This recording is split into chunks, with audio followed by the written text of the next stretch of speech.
ਨੂੰ ਗਿਲਟੀਆਂ ਨੇ ਨਾ, ਇੱਕ ਤਾਂ ਫਰਕੜੀ ਪੰਜੀਰੀ ਖਾਣ ਵਾਲੇ ਗਿਲਟੀਆਂ ਛੇਤੀ ਹਟਣਗੀਆਂ।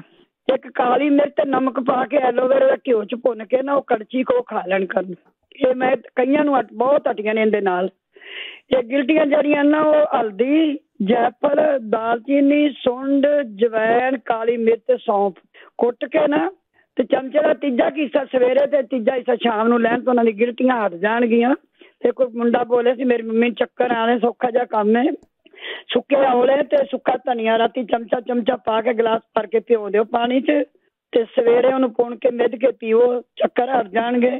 ਤੇ ਆਪਣਾ ਮਨੱਕੇ 5-7 ਲੈ ਕੇ ਤਵੇ ਤੇ ਸੇਕ ਕੇ ਨਾ ਉਹਨਾਂ ਨੂੰ ਚੱਬ ਚੱਬ ਕੇ ਖਾਓ, ਵਿੱਚ ਬੀਜ ਕੱਢ ਕੇ ਘਿਓ ਨਾਲ ਪਿਛਲੀਆਂ ਹੱਡੀਆਂ ਕੰਨਾਂ ਦੀ ਪੁੱਛ ਕਰਨ ਤੋਂ ਉਹਨਾਂ ਨੂੰ ਆਰਾਮ ਆ ਜਾਏ। ਇੱਕ ਉਹਨਾਂ ਨੇ 3 ਨੁਸਖੇ ਪੁੱਛੇ ਸੀ, ਮੈਂ ਤੁਹਾਡੀ ਰਿਪੀਟ ਸੁਣੀ ਸੀ ਐਤਵਾਰ ਕੱਲ ਪਰਸੋਂ।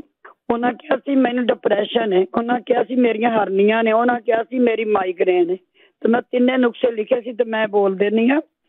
ਹਰਨੀਆਂ ਵਾਲੇ ਤਾਂ ਮੈਂ ਸੌਖਾ ਜਿਹਾ ਇਲਾਜ ਹੀ ਦੱਸਦਾ। ਮੇਰੇ ਬੇਟੇ ਨਾਲ ਮੈਨੂੰ ਇੰਨਾ ਵਹਿਮ ਪੈ ਗਿਆ, ਧੁੰਨੀ ਦੇ ਉਤਲੇ ਪਾਸੇ ਜਿਵੇਂ ਸਿਉ ਵੇਰ ਹੁੰਦੇ ਨਾ ਵੱਡੇ, ਇੰਨੀ ਹਰਨੀ ਬਣ ਗਈ। ਕੋਈ ਡਾਕਟਰ ਕੋਲ ਨਹੀਂ ਗਏ, ਕਿਤੇ ਵੀ ਨਹੀਂ ਗਏ। ਮੈਂ ਉਹਨੂੰ ਘਿਓ ਦੀ ਮਾਲਿਸ਼ ਕਰਦੀ ਰਹੀ ਹਾਂ। ਤੇ ਸਵੇਰੇ ਮੈਂ ਉਹ ਅਦਰਕ ਕੁੱਟੀ ਚਟਨੀ ਨਹੀਂ ਸੀ ਖਾਂਦਾ ਤੇ ਮੈਂ ਅਦਰਕ ਦਾ ਕੁੱਟ ਕੇ ਰਸ ਕਰ ਦਿੰਦੀ ਸੀ ਵੱਡਾ ਸਾਰਾ ਚਮਚਾ, ਤੇ ਵਿੱਚ 1 ਚਮਚਾ ਸ਼ਹਿਦ ਪਾ ਕੇ ਦਿੰਦੀ ਰਹੀ। ਤੇ ਮੁੰਡੇ ਨੂੰ ਕਈ ਦਿਨਾਂ 'ਚ ਉਹ ਥੱਲੇ ਹੀ ਪਤਾ ਨਹੀਂ ਕਿੱਧਰ ਗਈ, ਛੋਟੀ ਜਿਹੀ ਸੀ ਜਿਵੇਂ ਬੇਰ ਹੁੰਦਾ ਵੱਡਾ ਸਾਰਾ। ਬਸ ਇਹੀ ਦਿਓ ਹਰਨੀਆਂ ਵਾਲੇ। ਬਾਕੀ ਆ ਜਿਹੜੀ ਬਾਦਕਾ ਬੱਟੀ ਹੈ ਨਾ, ਇਹ ਗੋਲੀ ਸ਼ਾਇਦ ਇੱਥੋਂ ਨਾ ਮਿਲੇ, ਪਰ ਮੇਰਾ ਤਾਂ ਉਹਦੇ ਨਾਲ ਹੀ ਆਰਾਮ ਆ ਗਿਆ। ਬਸ ਅਦਰਕ ਦਾ ਜੂਸ ਕੱਢਿਆ ਤੇ ਵਿੱਚ ਸ਼ਹਿਦ ਘੋਲ ਕੇ ਦਿੰਦੀ ਰਹੀ, ਚਮਚਾ ਉਹ ਚਮਚੇ, ਇਹਨੇ ਨਾਲ ਹੀ ਫਰਕ ਪੈ ਗਿਆ। ਜਿਨ੍ਹਾਂ ਨੂੰ ਡਿਪਰੈਸ਼ਨ ਹੈ ਨਾ, ਹੁਣ ਗਰਮੀਆਂ ਨੇ, ਇੱਕ ਤਾਂ ਪੁਦੀਨੇ ਦਾ ਤੇਲ ਤੇ ਕੱਦੂ ਦਾ ਤੇਲ ਮਿਕਸ ਕਰਕੇ ਪੁਰਪੜੀਆਂ ਸਿਰ 'ਚ ਮਸਾਜ ਕਰਨ 2 ਕੁ ਵਾਰੀ ਹਫ਼ਤੇ ਦੇ ਵਿੱਚ। ਜਿਹੜੀ ਸੰਖ ਪੁਸ਼ਪੀ ਤੇ ਬ੍ਰਹਮੀ ਪਾਊਡਰ ਤੇ ਅਸ਼ਵਗੰਧਾ, ਇਹ ਤਿੰਨੇ ਚੀਜ਼ਾਂ ਲੈਣ। ਇੱਕ ਬੱਕਰੀ ਦਾ ਦੁੱਧ, ਭਾਵੇਂ ਬੱਕਰੀ ਦੁੱਧ ਨੂੰ, ਇੱਕ ਬੱਕਰੀ ਦਾ ਦੁੱਧ ਮੈਡੀਸਨ 'ਚ ਗਿਣਿਆ ਜਾਂਦਾ। ਮੇਰੇ ਕੋਲ 10 ਨੁਸਖੇ ਨੇ ਬੱਕਰੀ ਦੇ ਦੁੱਧ ਦੇ।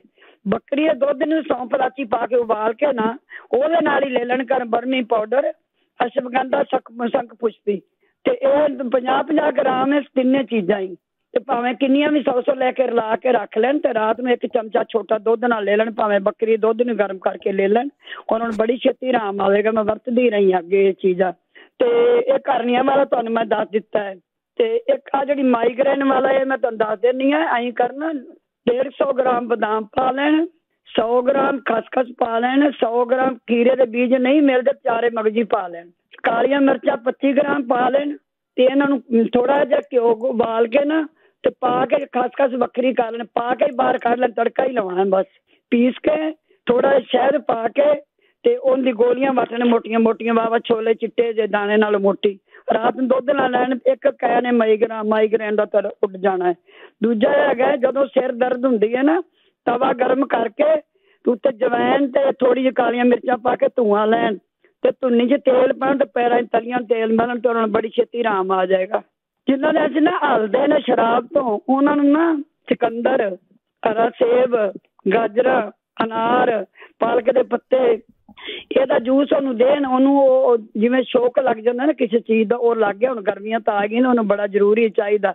ਇੱਕ ਜਿਨ੍ਹਾਂ ਨੂੰ ਉਹ ਕਹਿੰਦੇ ਬਦਾਮ ਤੇ ਅਖਰੋਟ, ਸੂਰਜਮੁਖੀ ਦੇ ਬੀਜ ਤੇ ਕੱਦੂ ਦੇ ਬੀਜ ਬਣਾ ਕੇ ਨਾ ਪਾਊਡਰ, ਇਹ ਵੀ ਦੁੱਧ ਨਾਲ 1 ਚਮਚਾ ਦੇਣ। ਇੱਕ ਚਮਨਪ੍ਰਾਸ਼ ਮਿਲ ਜਾਏ ਨਾ, ਜਿਹੜਾ ਉਹ ਹਲਦੇ ਹੁਲਦੇ ਨੇ, ਜੇ ਕੋਈ ਵੀ ਹਲਦਾ ਹੈ ਤਾਂ ਉਹਨੂੰ ਵੀ 2 ਚਮਚੇ ਦੁੱਧ ਨਾਲ ਦੇਣ ਤਾਂ ਬਹੁਤ ਅੱਛੀ ਚੀਜ਼ ਹੈ। ਜੇ ਕਿਤੋਂ ਸ਼ਿਲਾਜੀਤ ਮਿਲ ਜਾਏ ਨਾ ਅਸਲੀ, ਤੇ ਸਿਰਫ ਛੋਲੇ ਦਾਣੇ ਜਿਹਨੂੰ ਦੁੱਧ ਨਾਲ ਦਿੰਦੇ ਰਹਿਣ ਨਾ, ਇਹਦੇ ਨਾਲ ਹੀ ਉਹਨੂੰ ਬਹੁਤ ਫਰਕ ਪੈ ਜਾਏਗਾ। ਤੇ ਰਾਣੀ ਨੂੰ ਮੈਂ ਇਹ ਕਹਾਂਗੀ ਵੀ ਜਿਹੜੀ ਉਹ ਆਪਣੀ ਕੋਈ ਜਾਵੇ ਨਾ ਇੰਡੀਆ, ਇੱਕ ਕਹਿਣ ਨੁਕਸਾ ਹੈ, ਉਹਨੂੰ ਕਹਿਣ 2-3 ਅੱਖ ਪੱਟ ਕੇ ਨਾ ਉਹਦੇ ਮੁੱਢ ਦੀਆਂ ਜਿਹੜੀ ਜੜ੍ਹ ਦੀਆਂ ਛਿੱਲਾਂ ਹੋਣਗੀਆਂ ਨਾ, ਉਹ ਛਿੱਲਾਂ ਧੋ ਕੇ ਛਿੱਲਾਂ ਲਾ ਕੇ ਲੈ ਆਉਣ। ਰੋਜ਼ ਥੋੜੀ ਛਿੱਲ ਪਾਈ, ਬੱਕਰੀ ਦਾ ਦੁੱਧ 2 ਚਮਚਾ ਪਾਇਆ, ਉਹਨੂੰ ਰਗੜ ਕੇ ਤੇ ਉਹ ਨੱਕ ਵਿੱਚ ਪਾਓ ਤੇ ਜਿਹੜਾ ਸੀਜ਼ਰ ਮਿਰਗੀ ਦਾ ਦੌਰਾ ਬਿਲਕੁਲ ਹਟ ਜਾਏਗਾ। ਮੈਂ ਉਦੋਂ ਲੱਭਿਆ ਸੀ, ਮੈਨੂੰ ਯਾਦ ਆ ਗਿਆ, ਸਾਡੇ ਗੁਆਂਢੀਆਂ ਨੇ ਪਾ ਦਿੰਦੇ ਸੀ।